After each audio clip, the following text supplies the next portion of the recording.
Kapag lumagpas ka sa threshold, ang iyong isip ay lumalawak ng hindi mabilang na beses, at kahit na ang kaunting hindi pangkaraniwang mga pag-iisip ay malamang na humantong sa kabiguan.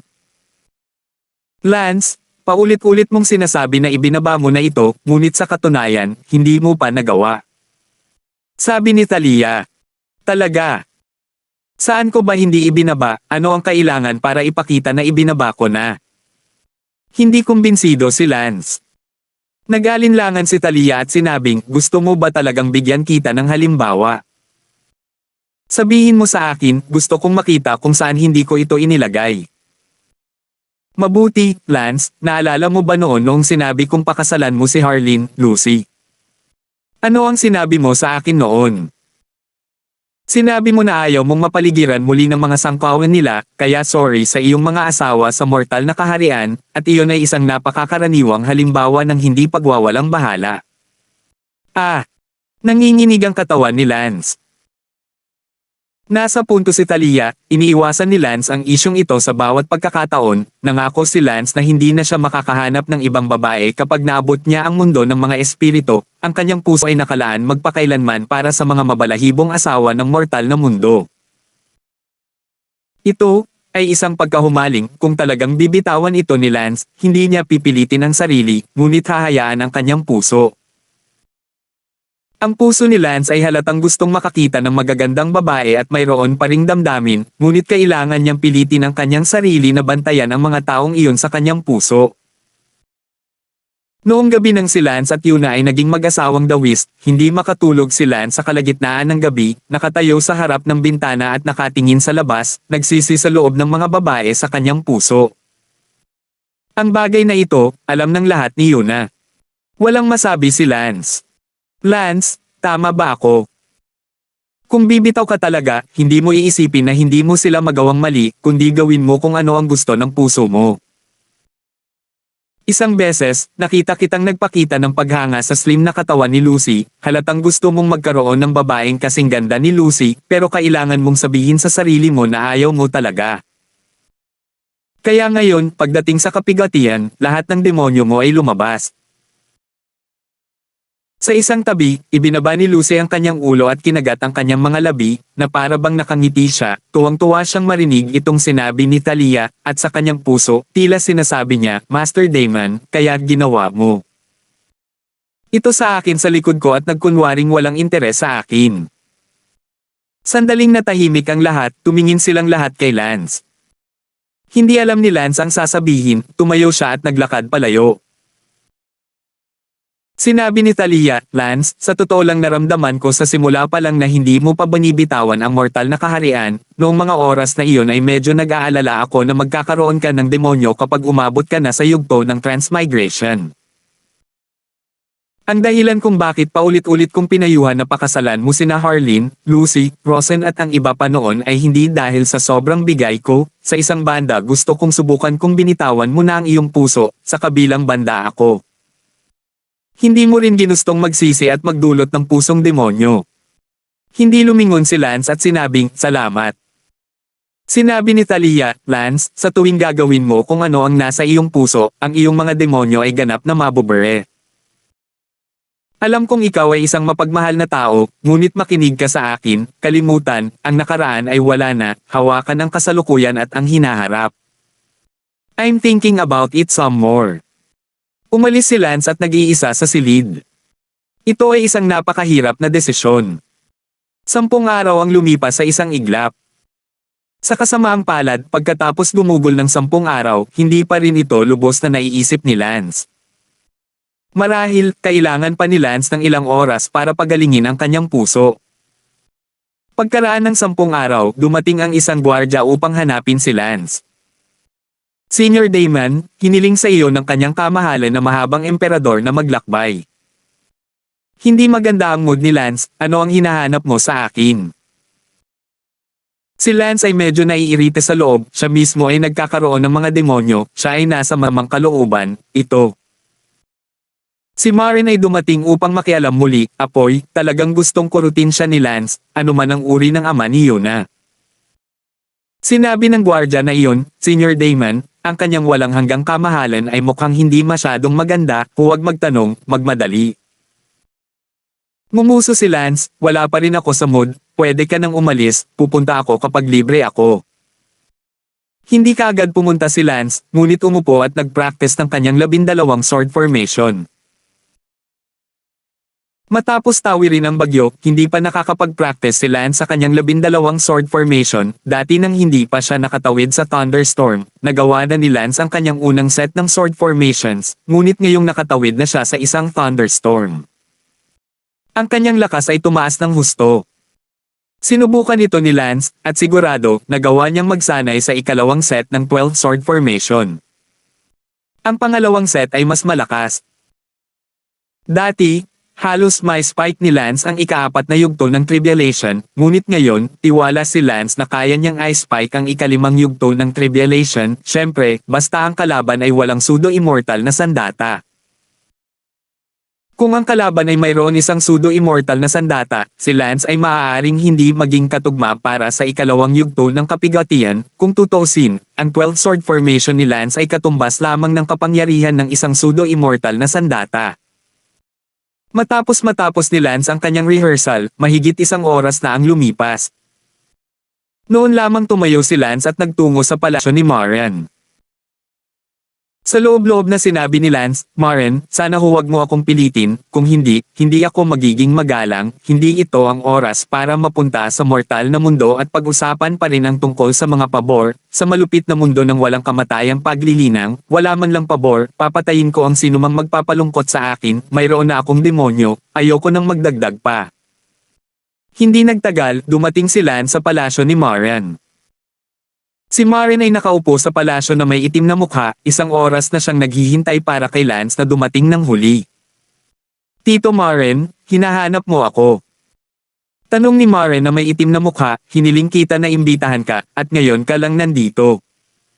Sinabi ni Lance, may naantala. Lance, nakikita kong wala kang pakialam sa akin bilang iyong biyenan. Tumawa si Lance, wala ako sa sarili ko ngayon. Sige, sabihin mo kung ano ang nasa isip mo. Lance, paano mo isinasaalang-alang ang bagay na hiniling ko sa iyo na isaalang-alang 10 araw na nakalipas? Tulala si Lance at nagtanong, ano iyon? Ikaw, nakakagulat, hindi mo kinuha ang aking mga salita sa puso. Uncle Maren, naaalala ko, ang ibig mong sabihin, ang Gathering Spirit Formation, tama ba?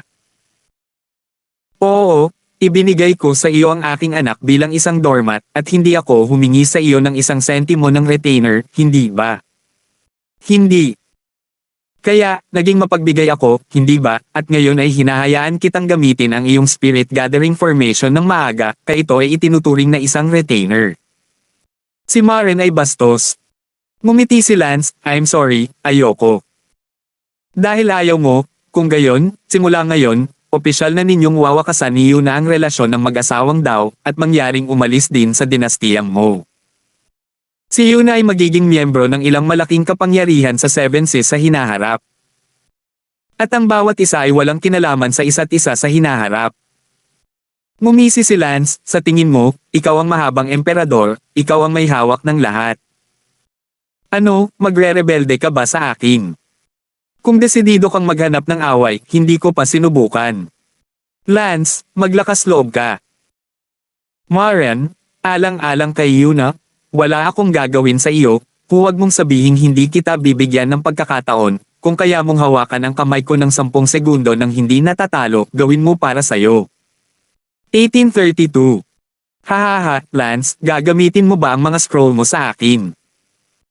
Sa tingin mo ay umaasa ka sa mga scroll, at iyon ang talagang galing mo. Huwag kang mag-alala, hinding-hindi ko gagamitin ang mga scroll. Yan ang sabi mo, kung hindi mo gagamitin ang mga scroll, mahina ka kasing mga langgam bago ako. Pagkatapos ay sige at subukan. Ikinaway ni Lance ang kanyang kamay, kailangan talaga niyang turuan ng leksyon si Maren, napakasarap na sandal sa matanda. Binaliktad ni Maren ang kanyang kamay at hinaampas ng espada, sinabi rin ng kanyang bibig, kung gayon, tuturuan kita ng leksyon, ikaw na walang utang na loob na puting lobo. Nag-aapoy ang puso ni Lance, talagang sinabi niya na siya ay walang utang na loob, talagang something, ang mundo ay hindi pa nakakita ng ganoong hindi makatwirang tao. Ang ilang mga tao, kapag ang kanilang pagnanasa sa tubo ay naging napakalaki, sila ay talagang nakakatakot. Lumabas ang 12 sword formation ni Lance. Eye chop. Boom! Casual na hiwa lang ni Lance, at agad na lumipad si Marian. Ah! Sumigaw din si Marian at ang buong katawan niya ay nalaglag sa langit. Tinapakan ni Lance ang kanyang mga paa at bumaril sa langit. Hinawakan ni Lance si Marian at bumagsak sa lupa sa isang iglap. Si Marian ay hindi matatag sa kanyang mga paa at bumagsak sa lupa, sa sandaling ito, siya ay ganap na natulala. Sinabi ni Lance, pasensya na, Marian, hanggang ngayon, wala pang ang 10 segundo, kahit 10 segundong suporta sa kamay ko, natalo ka na. Kung ganoon ang kaso, nakapasok ka pa lang sa unang hakbang ng pagnanakaw. Nalito si Marian. Sinabi ni Lance, huwag mong tanungin kung posible, itanong mo lang kung kumbinsido ka. Lance, ako ang iyong biyenan, ano ang gusto mong gawin sa akin? Sa mundong walang kamatayan, walang anuman ang biyenan, kung sino ang matigas ang kamao ay lolo. Binigyan na kita ng sapat na mukha, kung sino pa man, natatakot ako na tinadtad na kita hanggang mamatay. Masungit na sabi ni Lance. Gayunpaman, hindi mapabulaanan ni Marian ang anuman, hindi niya masasabi na hindi niya iginagalang ang kanyang mga nakatatanda, at sa mamamatay tao na mundong ito, ang mga salitang gaya ng paggalang sa mga nakatatanda ay masyadong katawa-tawa. Marian, kung maglakas loob kang banggitin muli ang spirit gathering formation sa harap ko sa hinaharap, hinding-hindi ako magiging magalang.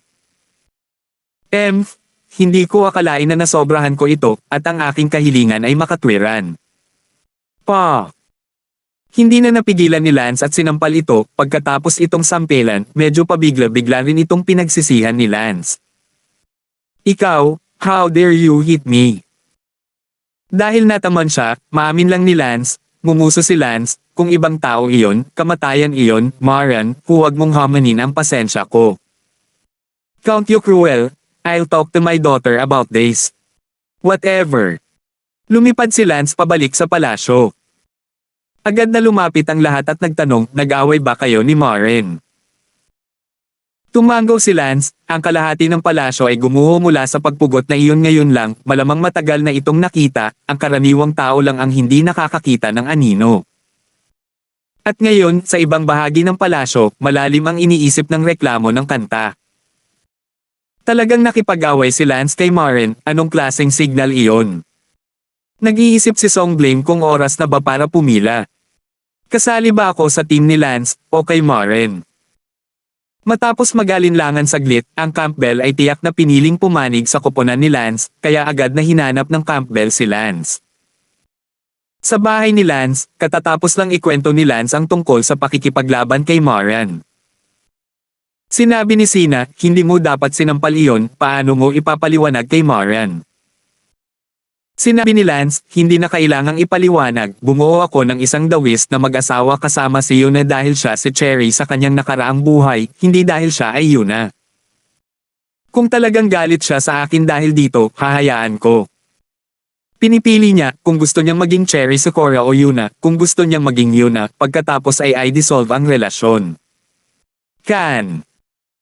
Sinabi ni Lance, bigla kong naisip na kaya kung gawin ang anumang gusto ko, makukuha ko ang sinumang babae na gusto ko, hindi ko na kailangang matali sa anumang hindi nakikitang mga hadlang, at hindi ko na kailangang maramdaman.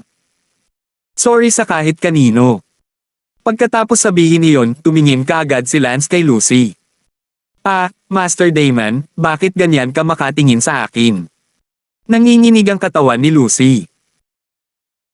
Lumapit si Lance kay Lucy, hinawakan si Lucy sa baywang at sinabing, maaaring baluktot ang mga bulaklak, huwag hintayin ang mga sanga na walang laman, Lucy, paano masasayang ang isang mahusay na kabataan ng ganito? Namula si Lucy at sinabing, Master Damon, anong ginagawa mo, bitawan mo ako. Hahaha, anong kinakatakutan mo, takot ka bang pagtawanan? Dun, bukas na bukas ang korte. Naiintindihan ng lahat. Binuhat ni Lance si Lucy sa silid. Natigilan ng iba pang mga tao. Bumantong hininga si Talia at sinabi, hanggat maaari niyang malutas ang kanyang mga demonyo, anuman ang mabuti. Niyakap ni Lance si Lucy at hinaplos ang maganda at nakakaantig na lambot ng magandang katawan ni Lucy. Master Damon. Namumula si Lucy sa kahihiyan. Lucy, actually, ang sexy mo talaga. Master Damon. Muling tawag ni Lucy gamit ang boses na tatay na pinalambot ang kanyang katawan sa pandinig. Naku, Lucy, kahit kailanman ay hindi ako nang ahas na hawakan ka at gusto ko lang magpantasya tungkol sa iyo paminsan-minsan, natatakot ako na kung talagang nahubad ka ng ibang lalaki, natatakot ako na hindi ko magawa. Tanggapin mo ito, at natatakot ako na ito ay maging isang demonyo sa loob ko. Sa katunayan, marami akong pinabayaan na tao sa aking buhay, sa mortal na mundo, talagang na-miss ko ang maraming babae dahil sa ilang katigasan ng ulo ko, halimbawa, Wendy, Yana, Chloe, Cherry Sakura, Hilda, at iba pa, ang ilan sa kanila ay hindi ko matandaan ang mga pangalan. Master Damon, sino silang lahat? Naku, hindi mo alam, kalimutan mo na, bakit ko ito sinasabi sa'yo. Nagsisisi ka ba? Oo. Kung babalikan ko ang panahon, hindi ko gugustuhing mawala ng kahit na sinong babae na nagkagusto sa akin at naging mabait sa akin. Kung ganoon, bakit ka nagkulang sa una? Because of some stubborn thoughts I have, because I don't always want to be sorry for anyone, always, too many personal reasons. If I miss you today, I think I regret today someday in the future. Master Damon, gusto rin kita. Walang humpay na sabi ni Lucy na may pananabik. Oo, alam ko. Dahan-dahang hinubad ni Lance ang mga damit ni Lucy, at si Lucy ay hindi nagbigay ng anumang pagtutol, puno ng pag-asa, nagtataka kung ano ang bagay na lalaki-babae na pinagpapantasyahan niya. Sa sandaling ito, may sumigaw mula sa labas, Lance, humihingi ng audience ang song grievance. Nanlumo si Lance, may gagawin sila ni Lucy, ngunit pumunta siya upang makita siya. Sabihin mo sa kanya na maghintay. Hindi maganda yan. Nahubad ko na lahat ng damit ko, manood kayo. Speechless. Kailangan sabihin ni Talia sa Campbell sa sala, abala si Lance, maghintay ka sandali at dapat matapos na siya. Wala, hayaan mo muna siyang maging busy. Halika, maghatid ng tsaa. Sa sandaling iyon, isa pang half-immortal ang dumating sa pintuan, ito ay si Baron. Mayroon lamang tatlong half-immortal sa Mo Dynasty, Maren, Song Resentment at Baron, at ngayon, parehong Song Resentment at Baron ay dumating upang makita Lance, at hindi nila alam kung ano iyon. Sama ng loob Sky, nandito ka rin pala. Haha, andito ka rin pala. Nagkatinginan silang dalawa na parang magkaintindihan. Pareho nilang nakita ang laban ni Lance at Maren, at pagkatapos, nagpa siya na pumanig. 1833.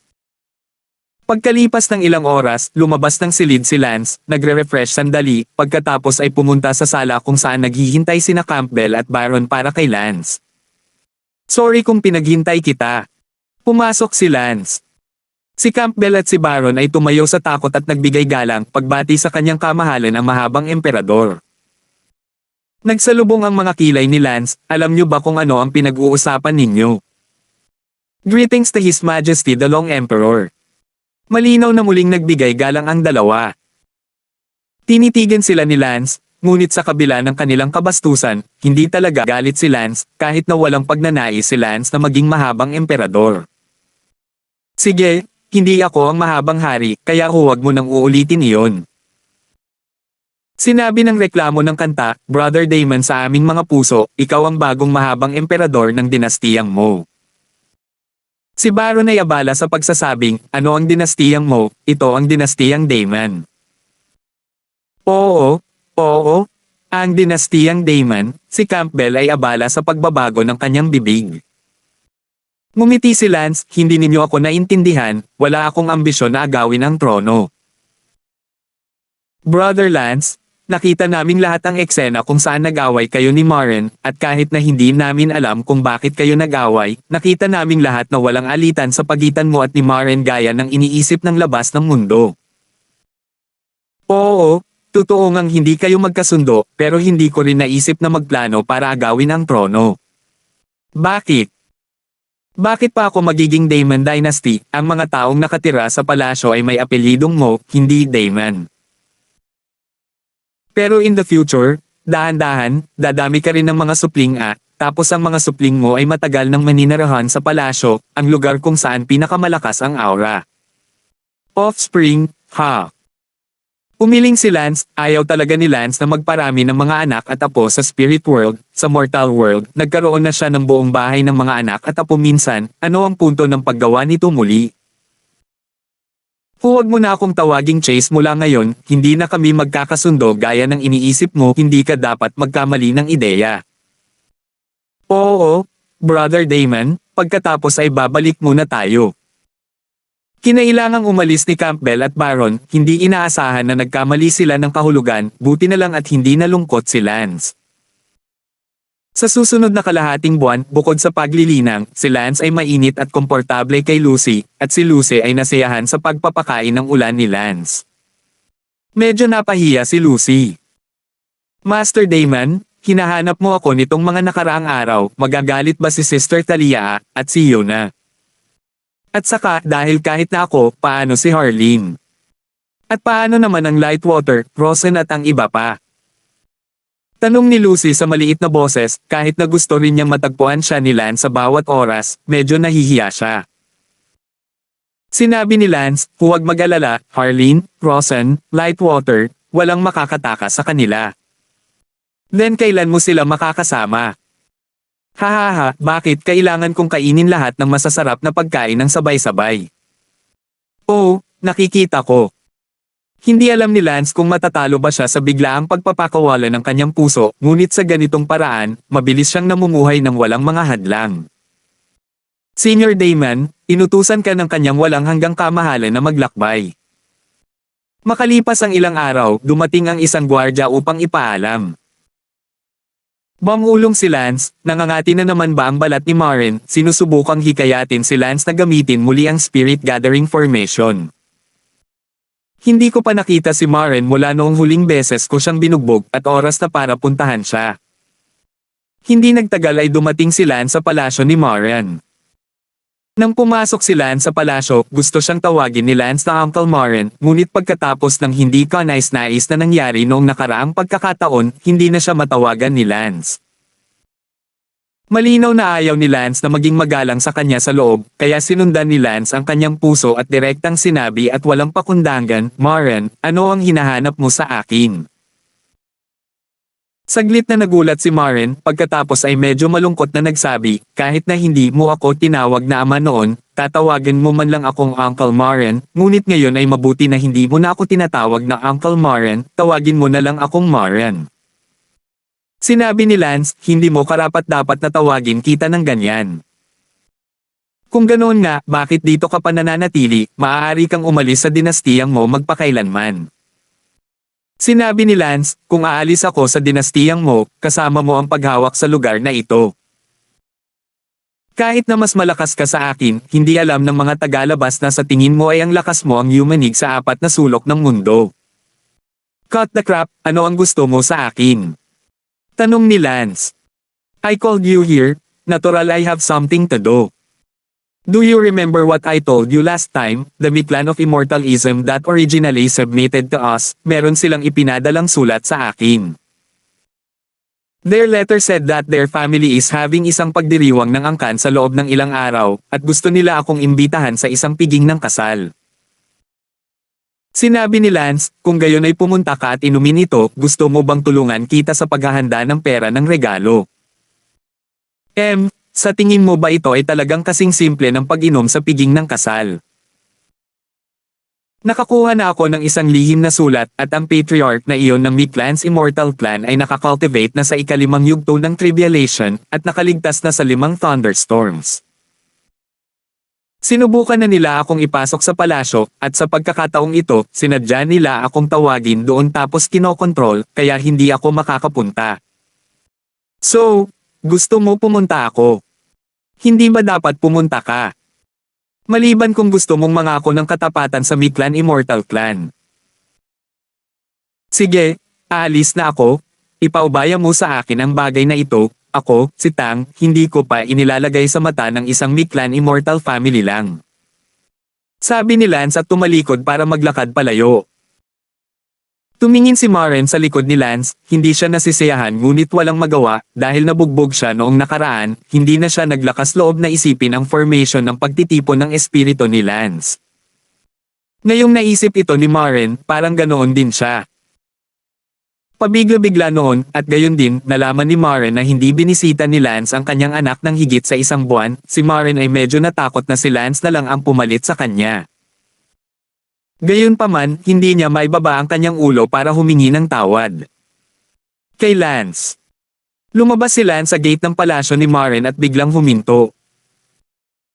Palihim na sinabi ni Lance, kakaiba, ang aura ng palasyo kung saan nakatira si Maren ay mas malakas kaysa sa tinitirhan ko, at sa loob din ng palasyo, bakit may pagkakaiba pa rin? Bumalik si Lance at tinawag ang Campbell Sky. Campbell, mas malakas ba ang aura ng palasyo kung saan nakatira si Maren kaysa sa tinitirhan natin? Tumango ang reklamo ng kanta, syempre walang duda tungkol dito ang buong dinastiyang Mo na ang palasyo ang sentro, mas malayo, mas manipis ang aura. Gayunpaman, kapag nasa gitna ka ng palasyo, ang iba ang aura, at ang sentro kung saan nakatira si Maren, mas siksik ang aura. At ang konsentrasyon ng aura ay 750 beses na mas mataas kaysa sa iba pang bahagi ng palasyo, ang tinatawag na 9/5, iyon ang ibig sabihin nito. Tanging ang mahabang hari ang maaaring tamasahin ng ganitong uri ng 5 paggamot. Kumunat ang mga kilay ni Lance, bago naisip ni Lance na pareho ang aura sa buong hanay ng palasyo, ngunit hindi niya inaasahan na mas concentrate ang aura ng palasyo ni Maren, at ang hindi niya inaasahan ay iyon. Ang higa ni Maren ay ginawa pa nga ng 750 beses na higit pa. 1834. Isipin na lang, ang pagtulog sa 750 beses na aura bed na ito araw-araw, sa mahabang panahon, kung gaano kalakas ang mga benepisyo. Sinabi ng reklamo ng kanta, kapatid na Tang, kaya hindi mo alam, akala ko alam mo, kaya nga naisip ko noong nakaraan na baka gusto mong pumalit sa iyo, pareho kaming kinikilala ni Byron bilang ang Long Emperor. Walang sinabi si Lance, hindi alam kung ano ang iniisip niya. Nagpatuloy ang reklamo ng kanta, Brother Lance, maaari ka talagang pumalit sa iyo. Sa buong Sea of Sixfold, mayroon lamang 795 beds, at ang 795 bed na ito nasa mga silid tulugan ng 7 na Immortal Emperor Royalty. Tumango si Lance, bumalik ka muna, may sarili akong plano. Brother Damon, kahit anong desisyon mo, susundin ko ang gusto mo. Manam. Umalis ang reklamo ng kanta, at nagmuni-muni si Lance. Dapat ko bang kunin ang higa ni Maren o hindi?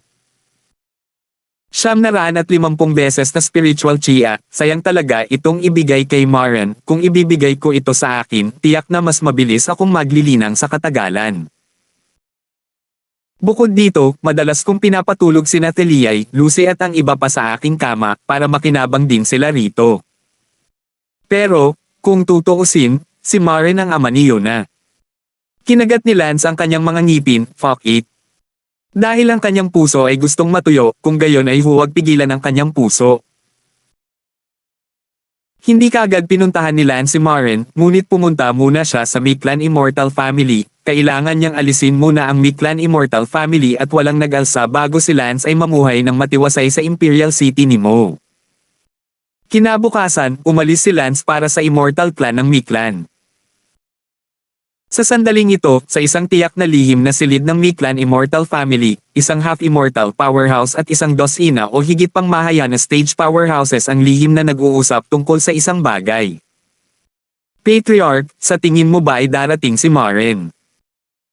Ang matandang iyon sa ikalimang yugto ng kapigatian ay bumantong hininga, kung hindi siya darating, minamaliit niya tayo, at dahil minamaliit niya tayo, may dahilan tayo para hanapin si Maren.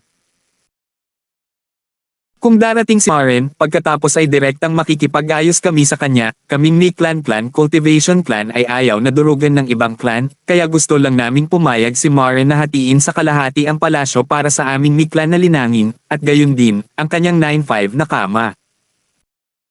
Ma'am, yung 9 hanggang 5 bed, libo-libong beses ang concentration ng aura kaysa sa atin dito, kahit na parehong palasyo, 950 times pa. Marian, ang aming pinuno ng angkan ay nililinang ngayon hanggang sa ika-5 yugto ng kapigatian sa kawalan ng espiritual na enerhiya. Ginagawa ito ng mahabang emperador sa taong ito sa aming pamilya. Sa ika-3 araw, dumating si Lance sa Mictlan Immortal Clan. Tulad ng inaasahan, ang Mictlan Immortal Family Clan ay nagkakaroon ng ilang uri ng pagdiriwang, na para bang ito ay isang kaganapan upang gunitain ang isa sa mga ninuno ng kanilang pamilya, katulad ng isang engranding pagdiriwang. Sino ka? Nakita ng isang mahusay na tao sa ika-9 na yugto si Lance at nagtanong. Sinabi ni Lance, ang pangalan ko ay Lance, malamang na hindi mo pa ako nakikita noon, ako ay half-immortal ng dinastiyang Mo, pinadala ako ni Long Emperor Maren upang lumahok sa ilang pagdiriwang ng angkan ng iyong pamilya. Ikaw pala, halatang iniimbitahan namin ang Long Emperor ng Maren, bakit ka nandito? Ang ating Long Emperor ay walang oras para dumalo sa ganoong pagdiriwang ng angkan ng isang cultivation family, kaya pinadala niya ako dito, andito man lang ako sa ngalan ng Long Emperor, at hinayaan mo lang akong tumayo sa pinto at kausap. Si Lance ay dinala sa isang receiving room ng isang katulong. Gayunpaman, walang Mictlan half-immortal na dumating upang aliwin siya, at ang pamilya ng Mictlan cultivation family sa ika-5 yugto ng robbery half-immortal ay hindi nagpakita. Sa sandaling ito, sa ibang lugar. Nag-uulat sa Patriarch, isang tao mula sa dinastiyang Mo ang narito. Si Maren ba ang nandito? Si Maren ay nagpadala ng isang half-immortal na nagngangalang Lance. Hindi personal na dumating si Maren. Hindi, ang taong iyon na tinatawag na Lance ay nagsabi na si Maren ay abala at walang oras upang sumali sa isang pamilyang Shusian. Talagang hinahanap ni Maren ang kamatayan, hindi ko gustong agawin ang trono, pinipilit niya ako. Paano ang Lance na iyon? Inutusan ko ang aking lingkod na dalhin muna siya sa parlor, Chief, ngayon? Ang aming Mictlan Immortal Clan, sa loob ng teritoryong pinamumunuan ng Mo Clan, ay isa sa malalaking pamilya, at ikaw ay naglilinang ngayon sa ika-5 yugto ng Antrivialation, at talagang sinasabi ni Maren na wala siyang oras para dumalo sa pagdiriwang ng clan ng isang maliit na pamilya na gaya natin, masyado na tayong seryosohin Napuno din ng galit ang kapighatsang iyon sa ika-5 yugto ng matandang lalaki ng pamilya ng cultivation ng Mictlan. Let's go and meet that Lance first, gusto kong itanong kung ang sinabi niya ay kumakatawan sa mga salita ni Maren. Naghintay si Lance sa receiving room ng kalahating araw, at sa wakas ay dumating ang ika-5 yugto ng Trivialation Half-Immortal.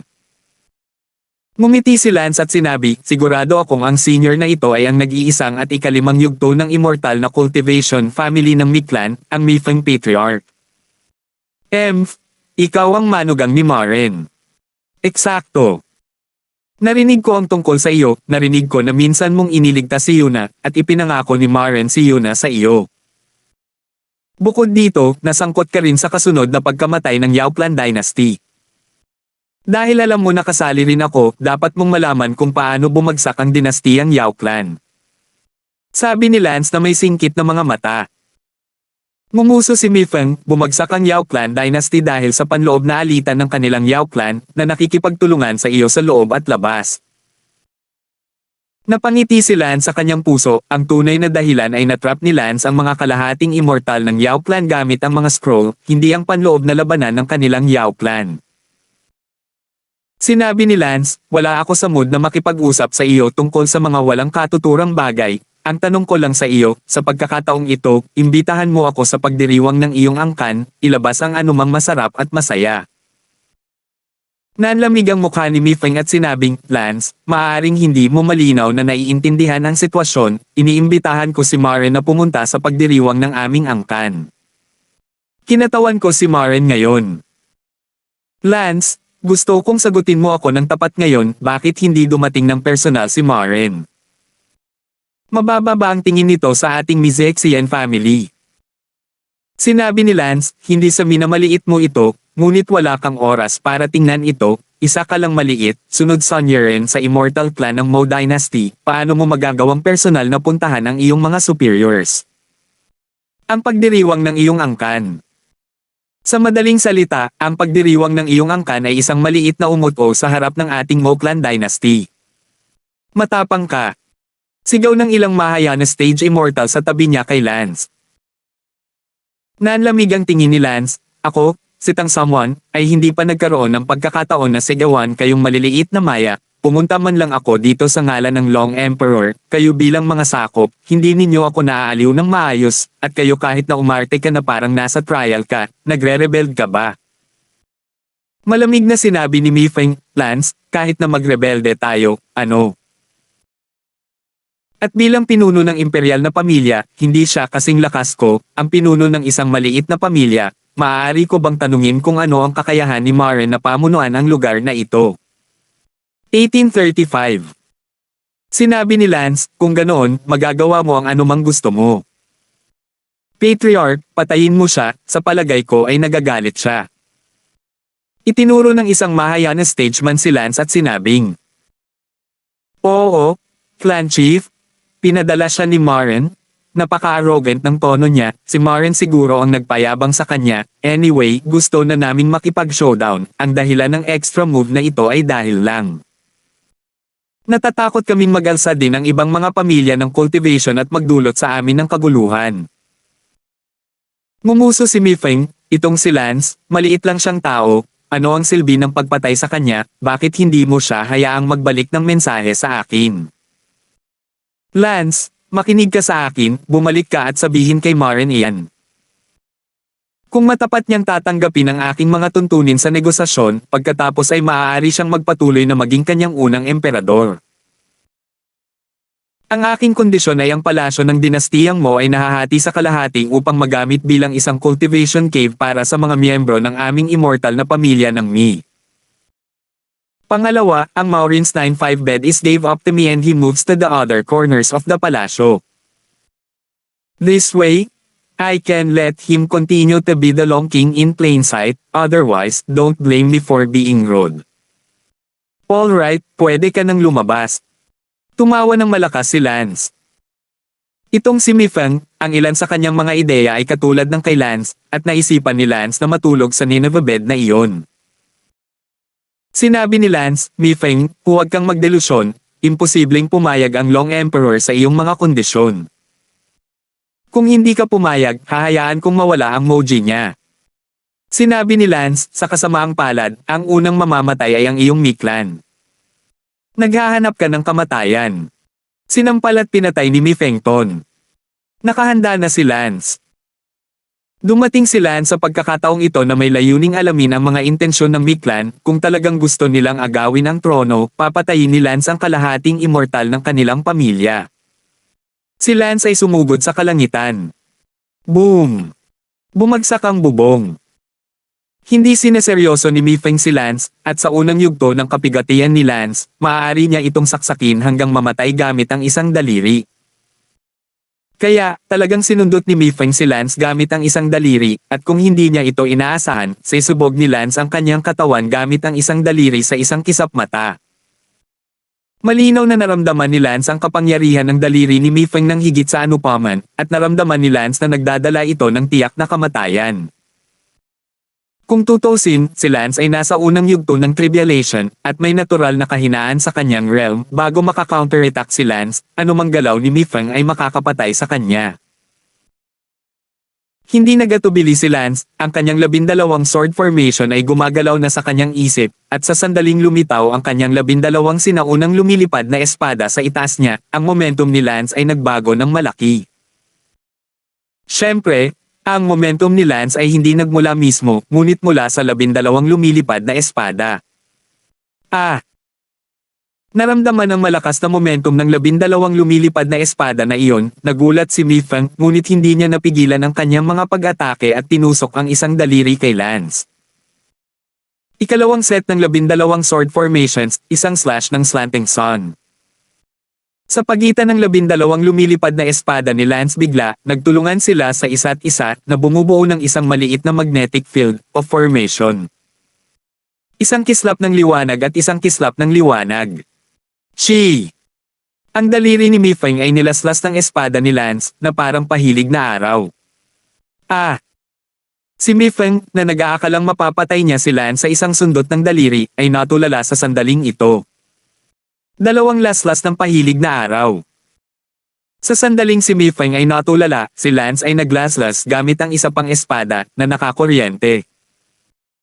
Sa susunod na segundo, lahati ng katawan ni Mi Feng mula sa kaliwang balikat hanggang sa kanang baywang ay pinutol ni Lance. Lance laslas pailes.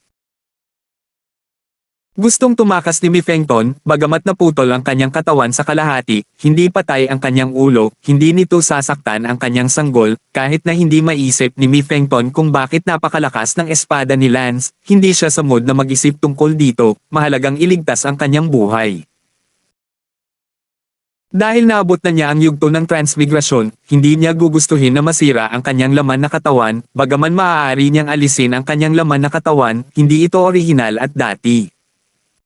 Maraming beses na mas mapanganib para sa transmigrasyon. Sinusubukang tumakas. Nagpakita si Lance ng mapang-asar na single. Slash the sun again. Pinutol ni Lance mula sa likuran gamit ang isang espada, ang espadang ito, at hindi ito tinatawag na espada, isa ito sa dalawang lumilipad na espada na tumawid. Swoosh! Ang kapangyarihan ay dumami, at sa susunod na segundo, ang katawan ni Mi Feng ay naputol sa ilang piraso, at ang kanyang Yuan Ying ay nakatakas sa oras. Ang sanggol ni Mi Feng ay sumigaw, "Huwag kang lalapit, baka ako ay mapahamak." Ang mga mata ni Mi Feng ay tumingin kay Lance sa takot.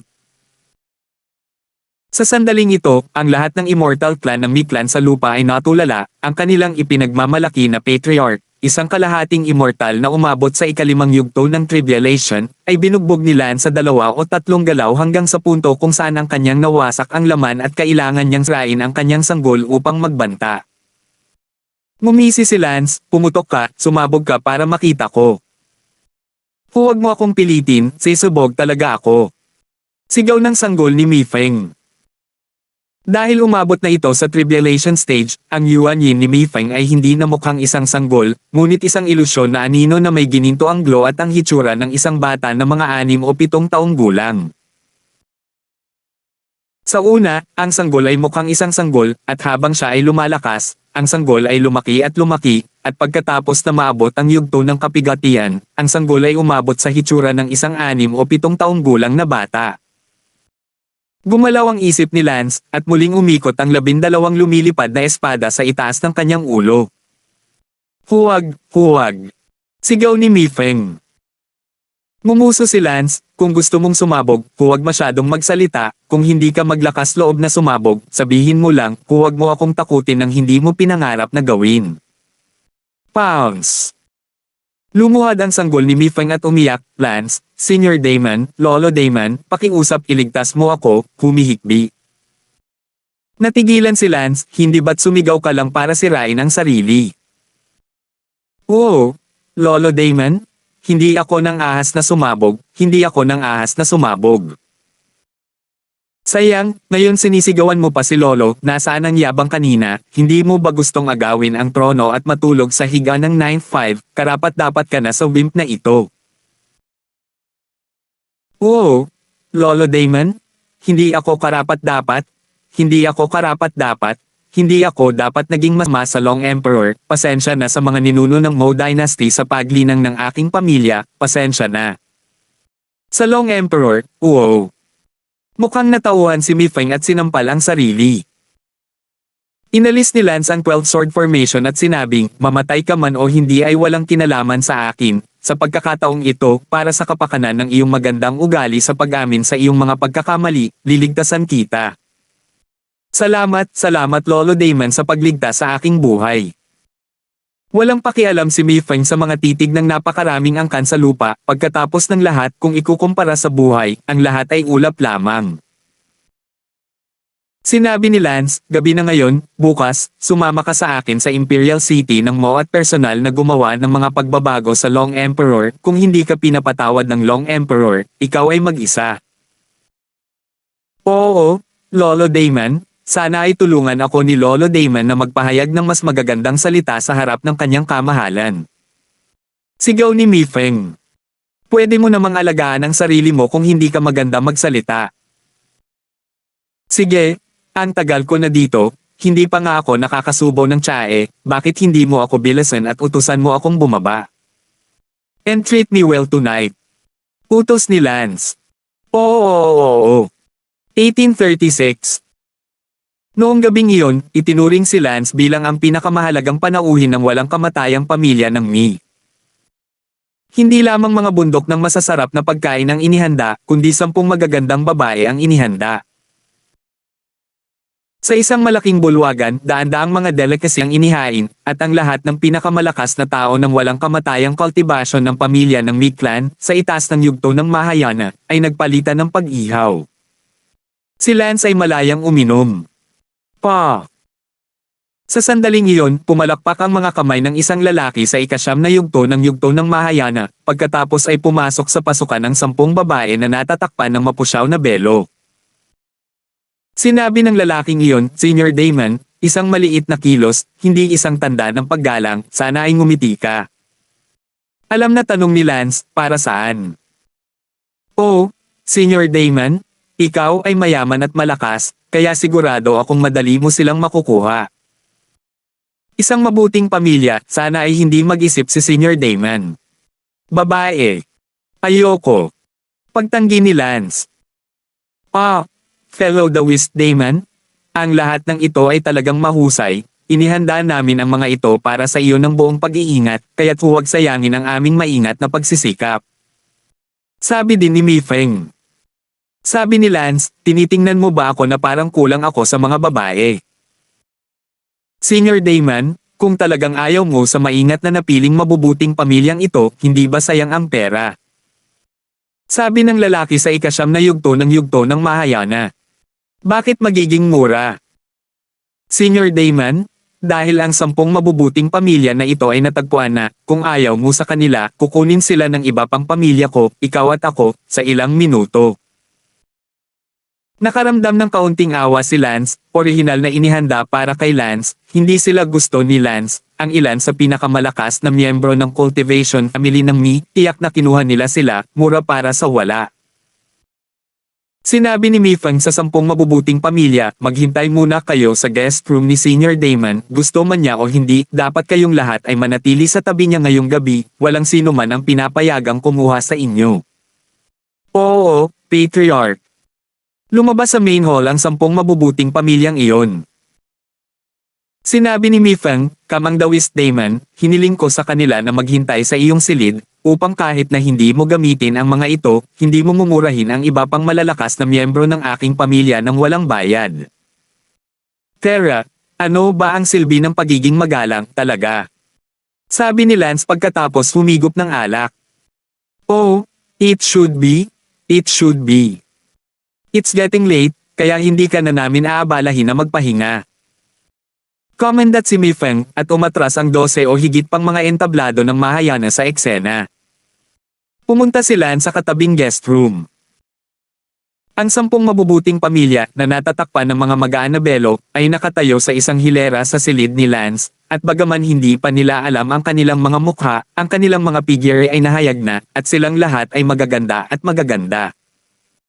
Si Lance ay nanlumo na ginawa siyang napaka-corrupt. Sinabi ni Lance, tanggalin mo ang lahat ng iyong magaan na belo. Oo. 10 mabubuting pamilya ang nagtanggal ng kanilang magaan na saplot, at biglang, 10 magagandang mukha ang nahayag. Bagamat hindi maabot ng 10 magagandang poster na ito ang opinyon ni Lance, hindi sila kasing ganda ni Harleen, Lucy, at ng iba pa, ngunit nasa upper echelon na sila. Tila ang pamilya ng cultivation ng Mi ay talaga naglagay ng maraming pagsisikap upang aliwin si Lance, at hindi lamang nakahanap ng ilang mga puta na walang sinseridad. Ang 10 mabubuting pamilya ay tumingin kay Lance nang hindi kumukurap, na para bang handa silang gawin ang utos ni Lance. Tinalikuran ni Lance ang kanyang ulo, hindi tumitingin sa kanila, natakot si Lance na hindi niya mapigilan ang kanyang sarili, ikinaway ni Lance ang kanyang kamay at sinabing, bumaba kayong lahat. Hindi ko ito kailangan. Senior Damon, bakit? Tanong ng isa sa mabubuting babae. Wala naman kung bakit, hayaan mo na lang kayong bumaba. Hindi ba totoong lalaki si Senior Damon? Hindi ko alam kung sino sa mga prangka na babae ang nagsabi nito. Tumalikod si Lance na may matinding galit, sino ang nagsabi niyan? Pasulong. Ang isa sa mga babae, namumutla ang mukha sa takot, ay humakbang pasulong.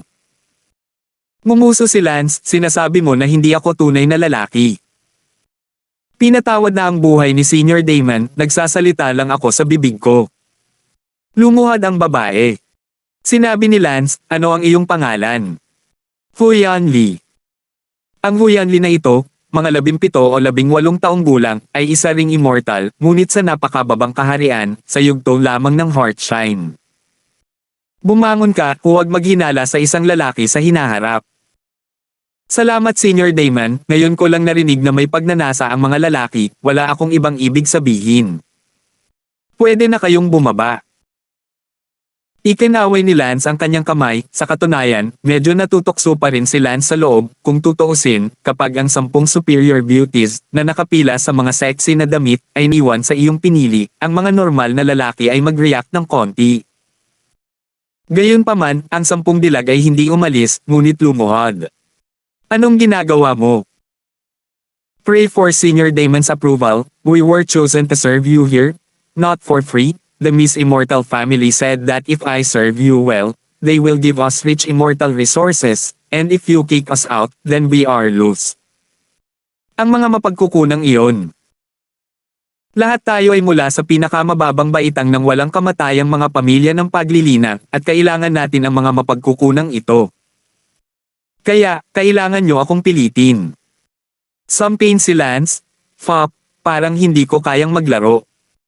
Hindi maiwasang magtanong ng loob ni Lance, bakit ako tumanggi? Dahil hindi ako magaling dito. O dahil ba sa wala akong pagnanasa? O dahil ba sa tapat akong tao? Tumanggaw si Lance sa loob, fuck the honest people.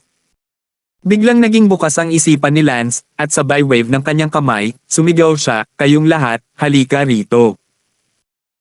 Ang 10 mabubuting pamilya ay natuwa at nagmamadaling tumayo patungo sa Lance. Sa gabing ito, hindi alam kung ginamit ba talaga ni Lance ang 10 dilag o hindi, pribadong buhay niya iyon sa ngayon. Kinabukasan, pinilit ni Lance si Mi Feng, personal na pumunta sa Imperial City ni Mo, nagbago si Mi Feng ng isang pisikal na katawan, siya ay walang kapantay na nalulumbay, nabigo ang pagsisikap na agawin ang trono, ngunit sa halip ay sinira ang pisikal na katawan, sa hinaharap, kung isa pa. Nakawan, hindi man lang alam kung mabibigo, at tamaan ng kidlat, lumipad ang kaluluwa. Bagamat pumasok na ngayon sa ibang dimensyon ang nakawan, hindi man lang nabawasan ang panganib kung nabigo ang nakawan, bagamat hindi nawasak ang katawan ng laman. Lumipad ang kaluluwa. Kasamang Dawis Damon, kailangan mong maglagay ng ilang magagandang salita para sa akin okay ang 10 dilag noong nakaraang gabi, ito ang pinakamagandang 10 na nahanap ko, at lahat sila ay hindi kapani-pani walang dalisay, makikita mo ang sinseridad ko. Sabi ni Mi Feng kay Lance, tumanggo si Lance, patungkol sa pagtrato kay Lance kahapon, talagang pinag-isipan ito, hindi ito basta-basta-basta. Huwag kang mag-alala, gagawin ko, sabi ni Lance. Kahapon ay sinabi ni Lance na siya ay gumawa ng kanyang sariling mga pagkakamali at hindi maganda, ngunit ngayon sinabi niya na siya ay nakatitiyak, tila talagang kinakain niya ang mga bibig ng mga tao at kinukuha ang kanilang malambot na mga kamay, sinabi ni Mi Feng daw. Dawis Damon, paano kung hindi lang ako patatawarin ni Maren? Gagawin mo ba ulit at papatayin mo ba ako? 1837, kung sasabihin kong magtitipid, magliligtas siya, bagamat si Maren ay ang Long Emperor, ako ang nagsasalita para sa dinastiyang Mo ngayon. Masaya si Lance Mi Feng sa loob, kaya tila walang panganib sa kanyang paglalakbay sa Moji Imperial City. Isipin mo yung 10 mabubuting pamilya kagabi. Okay lang. Kung sa tingin mo okay lang, dapat ko bang iuwi sa inyo? Hindi na kailangan.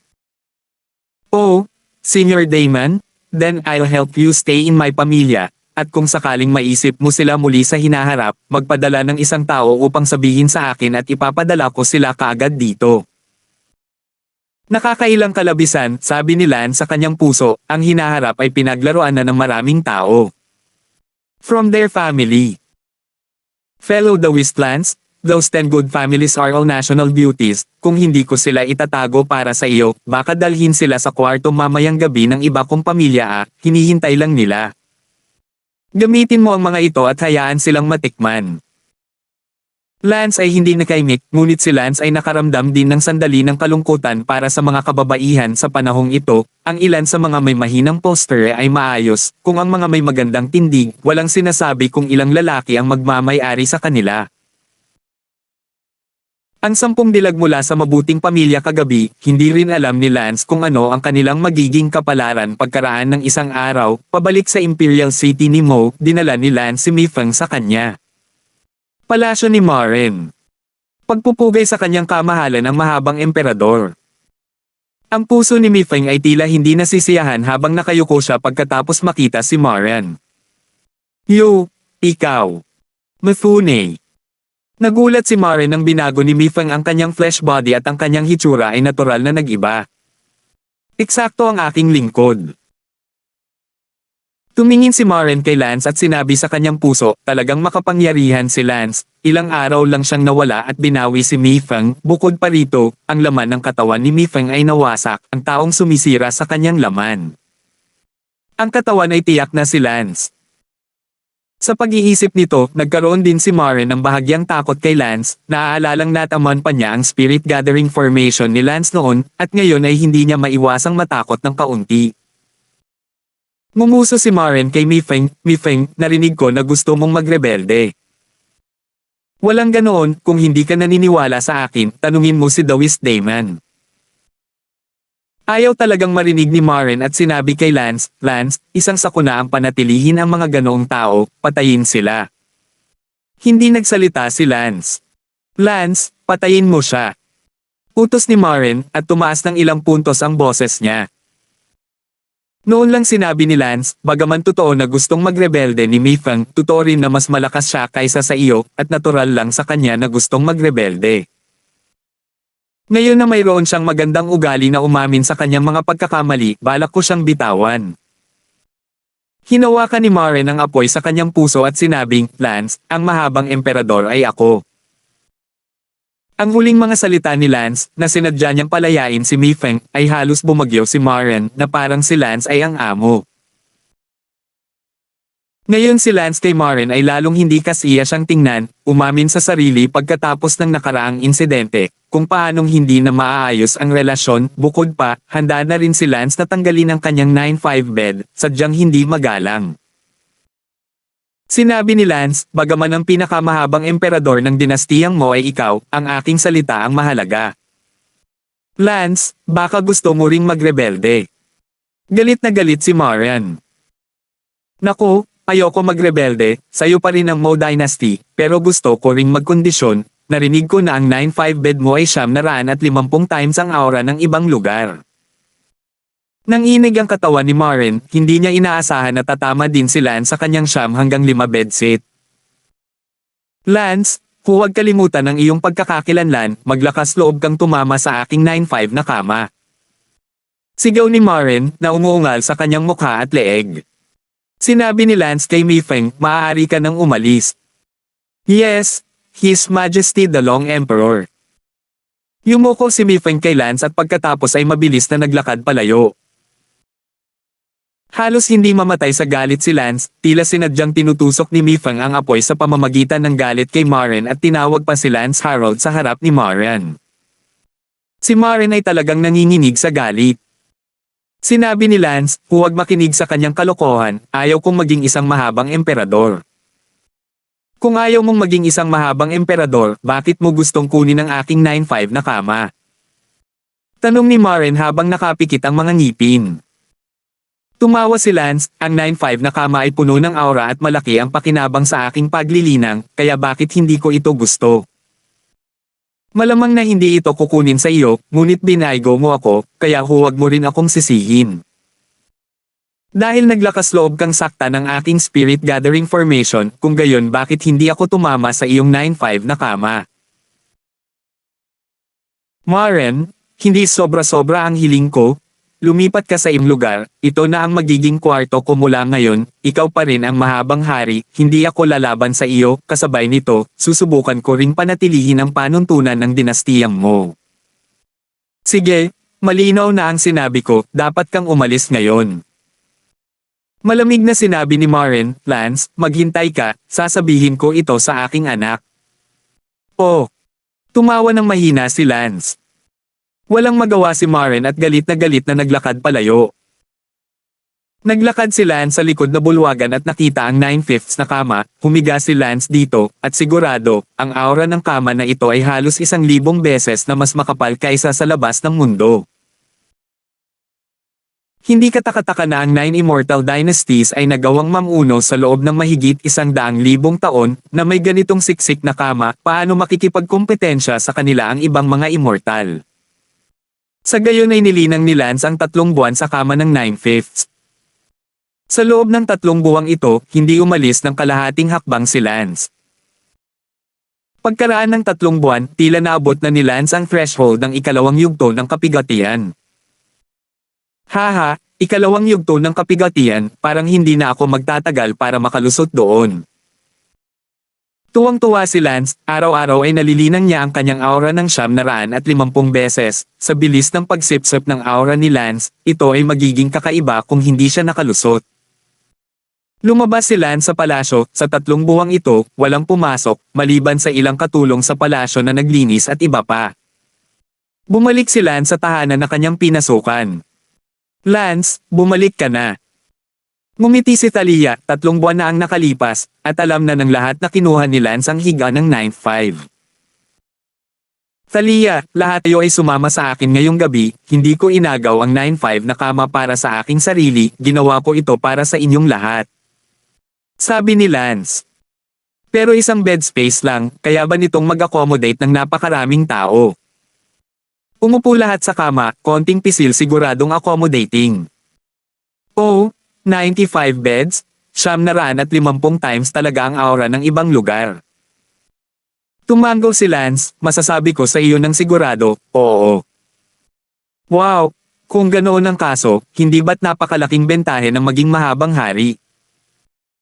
Bakit kaya maraming immortal na cultivation na pamilya ang gustong maging isang mahabang emperador balang araw? Ito ay hindi para sa partikular na lokasyong ito. At sa pamamagitan ng 950 beses dito, ang ibig kong sabihin ay 950 beses ang hanay ng palasyo, at kung ito ay 2 bilog at 3 bilog at 4 na bilog ang layo, malamang na libu-libong beses itong mas malakas. 1838. Aha! Nasaan si Moira? Tanong ni Lance. Yun na parang bad mood siya nitong mga nakaraang buwan at bihirang magsalita, dapat may kinalaman sayo. Sinabi ni Lance, dapat si Maren ang nagsabi sa kanya, hahanapin ko siya. Natagpuan ni Lance si Yuna na natulala sa sarili. Yuna. Lance, anong ginagawa mo dito? Anong iniisip mo mag-isa? Hindi, wala. Pumunta ba ang tatay mo para makita ka? Oh. Ngumiti si Yuna, halatang meron siya. Pabulong, hindi mo ko sinisisi. Hindi. Siguro alam mo ang tungkol sa pagkuha ng higa ng iyong ama. Manam. Tumango si Yuna, at alam ito ng buong Mo clan. Kamumuhian mo ba ako? Yuna wouldn't dare. What dare you?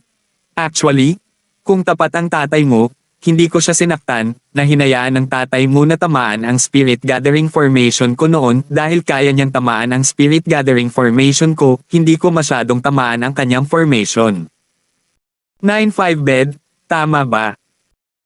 Naiintindihan ko, pagkatapos ng lahat, tayo ay walang kamatayang mga magsasaka, at lahat tayo ay nais na maging mas malakas. Buti naman naiintindihan mo, by the way, saan nakatira ang tatay mo? Hindi ko alam, 2 buwan ko na rin hindi nakikita ang tatay ko, at nabalitaan kong tumakas ang tatay ko. Ah, tumakas. What the hell? Natahimik si Lance, ngunit biglang nakaramdam ng masamang pakiramdam si Lance. Paano kung ibunyag ni Maren ang balita tungkol sa kanyang spirit gathering formation? Kung gayon, hindi pa banggitin na si Lance ay hahanapin ng buong Six Seas of Immortality, kahit na ang pinakamalakas sa Seven Seas ay darating. May ibinunyag bang impormasyon ang iyong ama tungkol sa kung saan siya nagpunta? Hindi. Tinapik ni Lance ang balikat ni Maren at sinabing, huwag kang mag-alala, magaling siya. Sa ngayon, si Maren ay nasa isa pang immortal na Cultivation Dynasty, isa sa pinakamakapangyarihan sa Six Seas, na tinatawag na Sang Dynasty. Ang dinastiyang Sang ay ang pinakamalakas sa siyam na immortal na dinastiya ng paglilinang, mayroong kasing dami ng 18 katao na umabot sa kalahating immortal na antas, bagaman 18 kalahating immortal, kumpara sa 5 pangunahing kapangyarihan ng 7 dagat, ay hindi halos kasing halaga. Makapangyarihan gaya ng siyam na pangunahing dinastiya ng 6 na dagat. Kabilang sa 18 half-immortals ng dinastiyang Sang, ang pinakamakapangyarihang Long Emperor ay nakarating na sa ika-6 na orden ng kapigatian.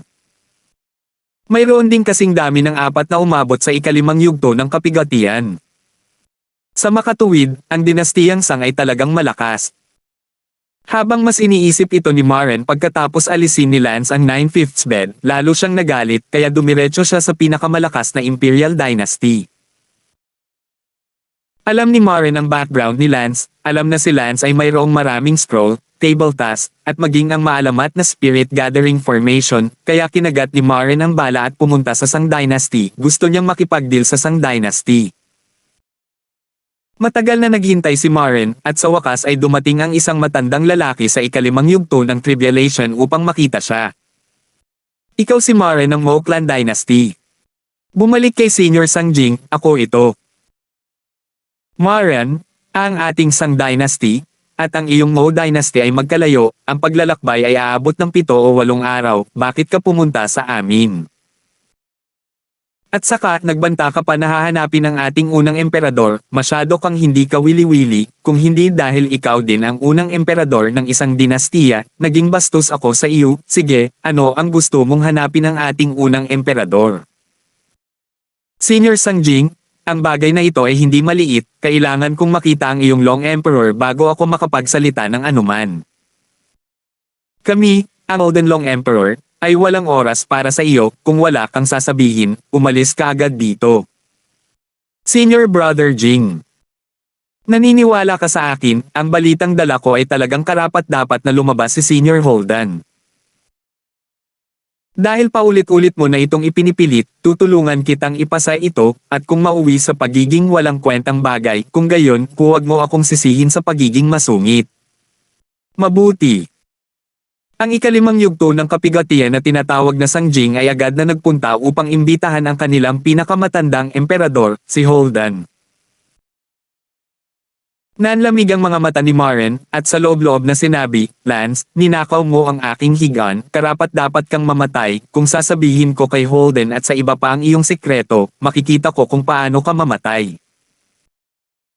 Saglit na naghintay si Maren, dumating ang isang malakas na tao sa ika-6 na yugto ng pagnanakaw, ang nauna sa ika-5 yugto ng pagnanakaw, si Sang Jing, ay hindi na bumalik, mayroon lamang Maren at Holden sa bahay. Maren, hinahanap mo ako. Magbigay ng respeto kay Senior Holden. Umutot ka. Ang ika-6 na yugto ng Tribulation na iyon, si Holden, ay naiinip. Sinabi ni Maren, Senior Holden, gusto kong iulat sa iyo ang tungkol sa isang tao, ang taong iyon, siya ay nagtataglay ng maraming kayamanan. Ibinigay ni Maren ang lahat ng mga lihim na taglay ni Lance sa kanyang katawan, isa-isa. Nagulat si Holden, hindi inaasahan na ang isang maliit na dinastiyang Mo ay magkakaroon ng isang tao na ang buong katawan ay natatakpan ng mga kayamanan. Maren, sigurado ka bang hindi ka nagsisinungaling sa akin? Kung magsisinungaling ako sa iyo, tatama ako ng 5 kulog mula sa langit. Ngunit ikaw ang unang emperador ng dinastiyang Mo, at si Lance ay dawis na manliligaw ng iyong anak, bakit mo siya ipagkanulo? Mula nang kunin niya ang aking 9-5 bed, I've made a clean break with this white-eyed wolf. The reason I'm telling you this secret is because I want you to go kill this white-eyed wolf. Nagnagat ang ngipin ni Maren. Nagtanong si Holden, kung ganoon ang kaso, pagkatapos ay magtitiwala ako sa iyo minsan, pumunta ka agad sa dinastiyang Mo. Abalang sinabi ni Maren, Senior Holden, sigurado ka bang ayaw mong tumawag ng mas maraming tao? Ang bagay na ito ay hindi pangkaraniwan, kung gaano kaunti ang nalalaman ng mga tao tungkol dito, mas mabuti, Maren, sinabi mo na ba sa iba maliban sa akin ang tungkol sa bagay na ito? Senior, huwag kang mag-alala, isang tao lang ang sasabihin ko sa iyo. Si Maren ay abala. Mabuti iyan, ang bagay na ito ay hindi dapat malaman ng pangalawang tao, kahit na ito ay ang iba pang kalahating immortal ng aking dinastiyang Sang. Sinabi ni Holden na plano niyang pagnakawan si Lance at kunin ang lahat para sa kanyang sarili. Tumango si Maren, hindi ko sasabihin kahit kanino. Ngumiti si Holden, ngunit hindi ako naniniwala sa iyo. Senior Holden, I swear. Hindi na kailangang magmura, naniniwala lang ako sa mga patay na tao. Mga patay, anong ibig mong sabihin? Maren, maraming salamat sa pagsasabi mo sa akin ng balitang ito, dapat ay ginantimpalaan kita ng malaki, ngunit hindi ito dapat malaman ng iba, kaya para maging ligtas, kailangan kitang ikulong magpakailanman. Senior Holden, hindi ka maaaring maging tao. B.A. man. Hehe, sayang naman half-immortal ka pa sa 4th stage of robbery, na sa cultivation world ay partikular pa rin sa pagiging tao, okay, ihahatid na kita. Hindi. Naipit ang ulo ni Maren, hindi makagalaw o makagalaw. Bang! Ang ulo ni Maren, pati na rin ang kanyang sanggol, ay sabay na natunaw sa wala, naiwan lamang ang isang bangkay na walang ulo. Hindi man lang nakonsensya si Holden, sa halip ay ngumiti siya, totoo man ito o hindi, kailangan kong personal na pumunta sa Mo Dynasty at hanapin si Lance na iyon para malaman ang higit pa tungkol dito. Pagkasabi nito, agad na lumipad si Holden at nawala sa malayong kalangitan. At sa sandaling ito, sa isang tiyak na inn sa Imperial City ng Sangklan, nanlamig ang mukha ni Maren at napagalitan, buti ka Holden, naging mabait ako para sabihin sa iyo ang napakalaking balita, ngunit natatakot ka na malalaman at papatayin din ako ng iba. Sa kabutihang palad, ako, si Maren, ay nakahanda na at gumamit ng isang lihim na paraan upang kontrolin ang isang papel na doble, gamit ang katotohanan na hindi mo pa ako nakita noon. Gayunpaman, ang aking layunin ay nakamit, Lance, hihintayin mo si Holden na dumating sa iyong pintuan. 1839. Sa dinastiyang Mo, noong gabing iyon, dinala ni Lance si Natalia, Lucy, at Yuna sa 9/5 bed at nagsimulang magtanim dito. Kinabukasan, nadama ni Thalia at ng iba pa na ang pagtatanim sa gabing ito ay mas kapakipakinabang kaysa sa nakaraang buwan. Naramdaman ni Lance ang threshold ng ikalawang yugto ng tribulation sa pangalawang pagkakataon nitong isang gabi. Magaling, kung magpapatuloy ito, natatakot ako na hindi ko na kailanganin ng ilang taon para maabot ang ikalawang yugto ng tribulation. Masayang sabi ni Lance. Lance, sa loob lamang ng kalahating taon, magsisimula na ang entrance meeting ng Seven Seas. Sa oras na iyon, makakahanap ka ng pagkakataon na maglakbay sa Seven Seas para mag-cultivate. Ang aura ng Seven Seas ay libu-libong beses kaysa sa pinagsama ang 1 hanggang 6 na dagat, bagamat hindi ito maikukumpara sa formasayon ng pagtitipon ng espiritu, mas malakas pa rin ito kaysa 1095 beds. Well, babalik talaga ako sa Seven Seas, pero natatakot ako na sobrang nakakasilaw para sa akin na dumalo sa entrance meeting sa status ko ngayon. Hindi ko alam kung may nakalampas na sa unang stage na dumalo sa entrance meeting. Sabi ni Lance. Sinabi ni Yuna, huwag mag-alala, may mga tumawid sa unang yugto upang lumahok sa bawat pulong ng pagsisimula. Ang huling pulong sa pagsisimula ay dinaluhan ng pareho ng half-immortals ng ating Mo Dynasty, Byron at Campbell. Since that's the case, it's good. But with my age of 20 years old, reaching the first stage of tribulation, it's too sensational. Parang kailangan kong magtago ng kaunti at magmukhang mas normal sa edad. Si Lance ay dumaan sa isang malalim na pagbabalat kayo at pagtatago. Sa unang pagkakataon na iniskan ng iba ang kanyang katawan, sila ay nagkaroon ng edad na humigit kumulang 600 taong gulang. Ang pag-abot sa unang yugto ng tribulation sa edad na 600 ay hindi itinuturing na hindi karaniwan, ngunit isa pa rin itong sobrang henyo. Ihambing iyon kina Baron at Campbell, na nasa unang yugto din ng Tribulation, pareho silang nasa 1,000 taong gulang. Makalipas ang 7 o 8 araw, dumating ang isang hindi inanyayahang bisita sa Imperial City ni Mo. Ang hindi inanyayahang panauhin na dumating sa Imperial City ni Mo nang hindi gumagawa ng anumang ingay o kahit na nag-aalerto sa sinuman, ay biglang lumitaw sa palasyo ni Lance. Ikaw. Nagulat si Lance, biglang lumitaw ang isang malakas na lalaki sa ika-6 na yugto ng Tribulation. Hindi ito naramdaman ni Lance dahil masyadong malayo ang pagkakaiba sa kaharian. Kung ang malakas na lalaking ito sa ika-6 na yugto ng ang Tribulation ay nasangkot sa isang sneak attack, si Lance ay tiyak na mamamatay, kahit na si Lance ay may malakas na scroll, huli na para gamitin ito. Oh, ikaw si Lance, hindi ba? Eksakto.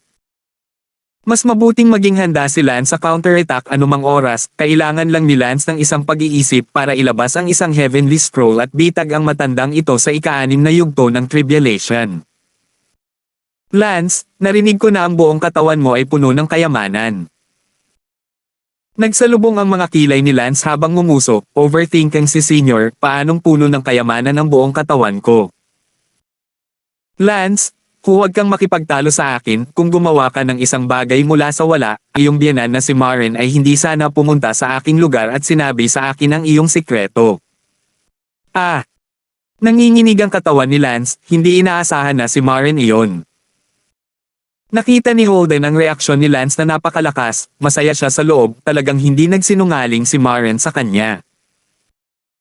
Tahimik na inilatag ni Holden ang isang hangganan upang maiwasan ang dilaw na ibon na mahuli sa pangingisda. Hindi ko maintindihan, ano ba talaga ang sinabi ni Maren sa iyo? Lance, huwag mong sabihin sa akin na nagsumikap si Maren para iframe ka, alisin mo lahat ng scrolls at pills na mayroon ka, kaya kung iligtas ang buhay mo. Sinabi ito ni Holden. Siya mismo ay hindi naniniwala, kahit si Maren ay pinatay niya, paano niya iligtas ang buhay ni Lance, kung ang bagay na ito ay kumalat sa Seven Seas, siya, si Holden, ay kailangang patayin ng pinakamalakas sa Seven Seas bilang mabuti. Ngumisi si Lance, sinundo mo ang isang bata. Kaya, hindi mo ito itinatanggi, sinabi ni Maren na mayroon kang kayamanan, totoo ito. Nakangiting tanong ni Holden, tila hindi siya nag-aalala na tatakbo si Lance.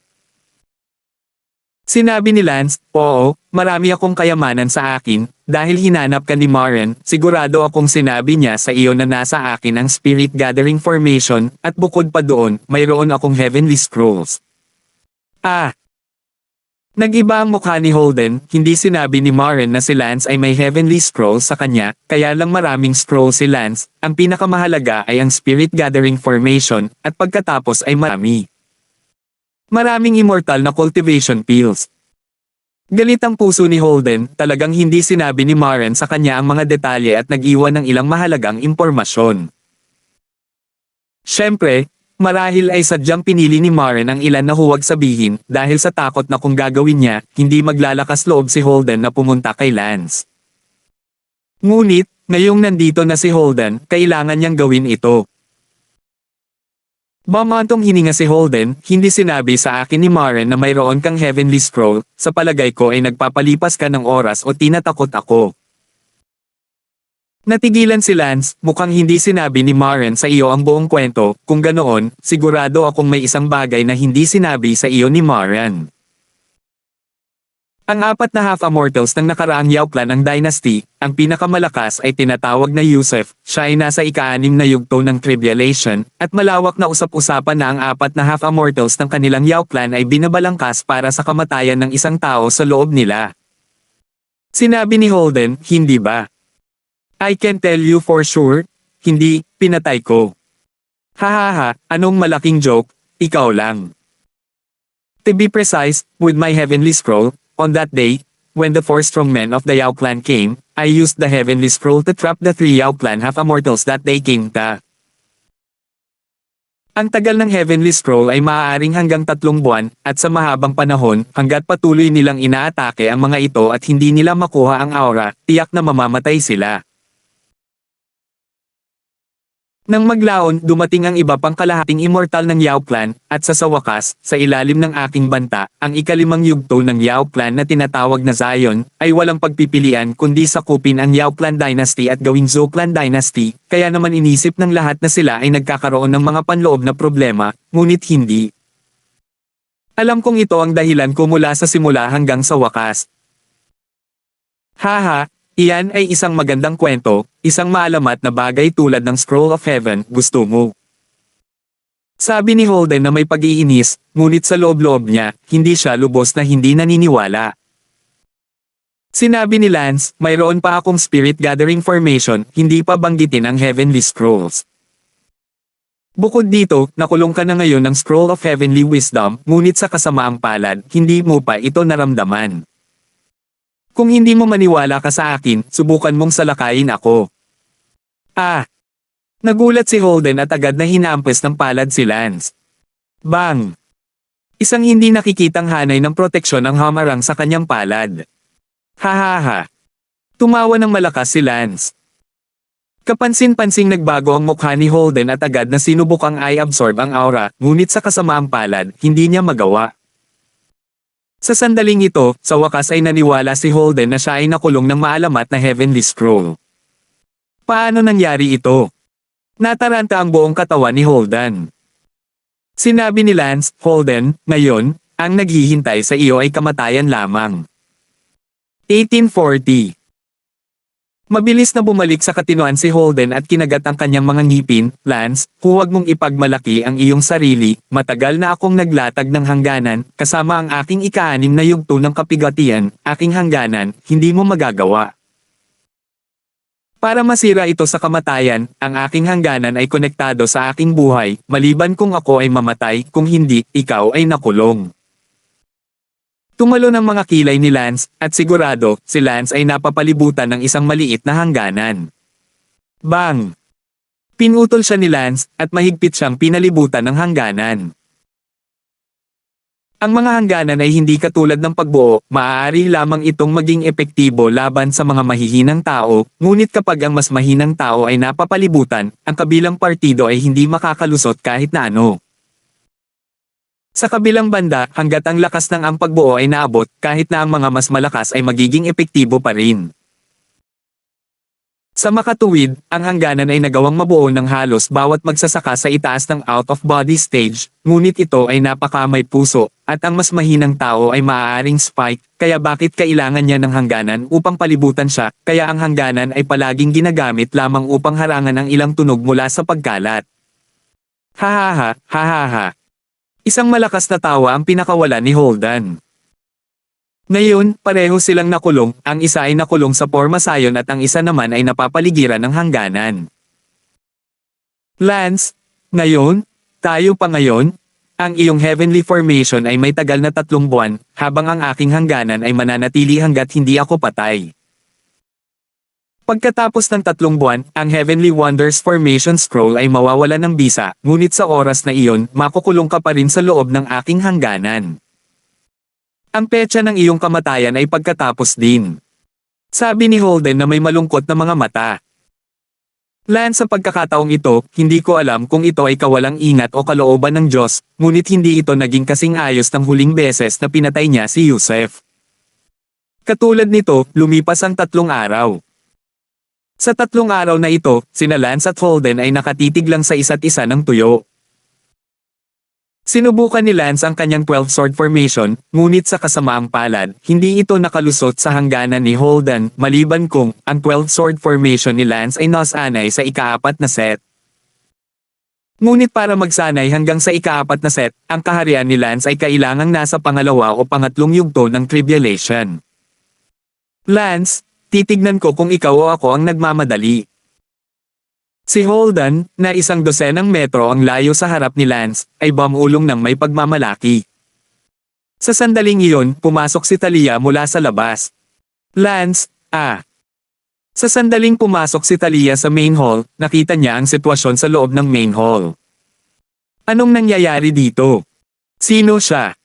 Si Talia ay abala sa pagtatanong. Tumingin si Holden kay Talia at ngumiti, hindi ko akalain na ang Mo Dynasty ay magkakaroon ng ganoon katubig na babaeng dawis na kaibigan. Sabihin na lang natin, pagkatapos kong maalis ang Heavenly Formation, hahayaan ko ang matanda na magkaroon ng panlasa nitong babaeng dawis na kaibigan. Nagalit si Lance. Holden, tumahimik ka, naglakas loob kang lapastanganan ng aking babae. Yo, kaya iyong babae, pagkatapos ay kailangan kong tikman ito ng higit pa. Dinilaan ni Holden ang kanyang mga labi at sinabi. Si Talia ay abala sa pagtatanong, Lance, ano ang nangyayari? Talia, pumunta ka at kunin si Baron Campbell at ang iba pa. Mabuti. Hindi nagtagal, dumating sina Baron Campbell Sky at ang iba pa. Laking gulat nila nang makita ang isang Transmigration 6th stage na nakulong ng Heavenly Scrolls ni Lance, at mas nagulat na si Lance ay napapalibutan din ng boundary ni Holden bago ay activate ang Heavenly Scrolls na nagkulong sa isa't isa. Abalang sinabi ni Lance, Baron Campbell, inaatake mo siya kagad at patuloy na umaatake hanggang sa siya ay mamatay. Tinanong ni Baron, hindi kaya siya si Holden ng dinastiyang Sang.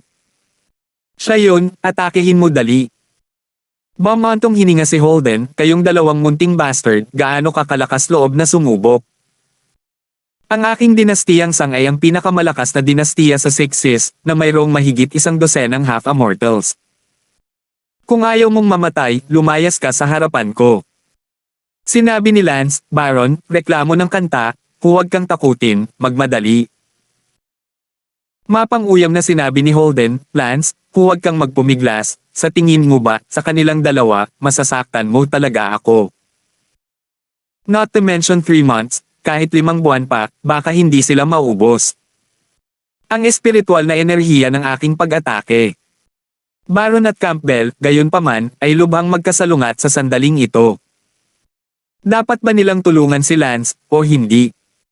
Hindi nila alam kung sino ang mabubuhay sa kanilang dalawa, at kung pinili nila ang maling tao upang tumulong, ito ay magiging kapahamakan at kadiliman. Baron Campbell, hindi mo ba ipinahayag ang iyong katapatan sa akin? Hindi mo pa rin ginagawa. Sigaw ni Lance. Habang nag-aalangan sina Baron at Campbell, isang boses ang lumabas, kung sino man ang maglakas loob na kumilos ay subukan. Lumipad ang isang lalaki. Nakita ni Lance ang lumilipad na lalaki at galit na galit, Maren, lilam mo ako, salamat sa pagtitiwala ko sa iyo noon at sinabi ko sa iyo ang lahat ng sikreto ko tungkol sa akin, hindi ko inaasahan. Lance, magkakaroon ka rin ngayon. Ngumisi si Maren. Mukhang natarante si Holden, hindi ba si Maren ang napatay niya? Paanong ang lalaking ito ay si Maren din? Tumingin si Maren kay Holden at ngumusok, Holden, curious ka, bakit tinawag din akong Maren? Sino ka? Bakit ka nagpanggap na si Maren? Malinaw kung pinatay si Maren. Sabi ni Holden. Hahaha, Holden, hindi mo pa nakikita ang tunay na Maren, ako ang tunay na Maren, ang nakita mo ay ang aking shape-shifting double gamit ang aking secret method. Ang shape-shifting double, kaya kong manipulahin. Ang kanyang isip, at nasa kanya pa rin ang anumang momentum ko, maliban sa kanyang hitsura ay hindi maaaring maging aking nakaraan, alinman sa kanyang iba pang mga katangian ay akin. At hindi mo pa ako nakikita, hindi mo ito makikita sa lahat. Ang pinatay mo ay walang iba kundi ang dobleng pagbabago ng anino ko. Malungkot na sinabi ni Holden, Maren, hindi ko inaasahan na napakakulimlim mo. Nagalit si Maren, Holden, ang malilim ay ikaw, mabait at mabait kung sinabi sa iyo ang sikreto ni Lance, at pinatay mo ako. Tila maraming naintindihan si Lance habang nakikinig siya sa kanilang pag-uusap. Sinabi ni Lance sa kanyang puso, anong ganti? Sa kasamaang palad, si Maren ay hindi madaling pakitunguhan at hindi talaga pinatay. Ngayon, pulang init din sina Maren at Holden.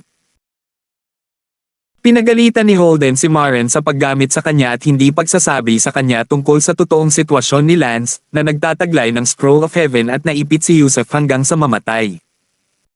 At pinagalitan din ni Maren si Holden, magandang intensyon bilang atay at baga ng asno. Si Lance at ang iba pa, gayon pa man, ay maaari lamang maging mga manunood hanggang sa pareho silang magkaroon ng sapat na pagmumura. Nagbanta si Holden, Maran, kapag naalis ko na ang Sky Formation, susundin ko ang apelyido mo kung hindi kita paghiwalayin. Napuno din ng galit si Maran at sinabing, Holden, sa palagay mo ba ay hahayaan kita o aalisin ang Sky Formation? Kung ako, kasama sina Baron, at Song Complain ng Tian ay sabay-sabay na aatake sa iyo, maaari ka ba naming mapagod? 3 buwan. Namutla ang mukha ni Holden, you dare not. Kinagat ni Maren ang kanyang mga ngipin, bakit hindi ako maglakas loob, natakot ka na malaman ng mga tao ang tungkol sa mga kayamanan sa katawan ni Lance, pumuslit ka rito, natatakot ako na walang iba kundi ikaw at ako ang makakaalam na pumunta ka rito. Sa tingin mo ba may darating sa pamilya mo para iligtas ka? Hindi nila alam kung paano ka namatay. Ngumuso si Holden, Maren, huwag kalimutan, pinagtaksilan mo si Lance, at ngayon ay nakulong si Lance sa aking hangganan, kung papatayin mo ako, masisira ang aking hangganan, at pagkatapos ay magiging malaya si Lance. Pakawalan mo. Forget what they doing, keep on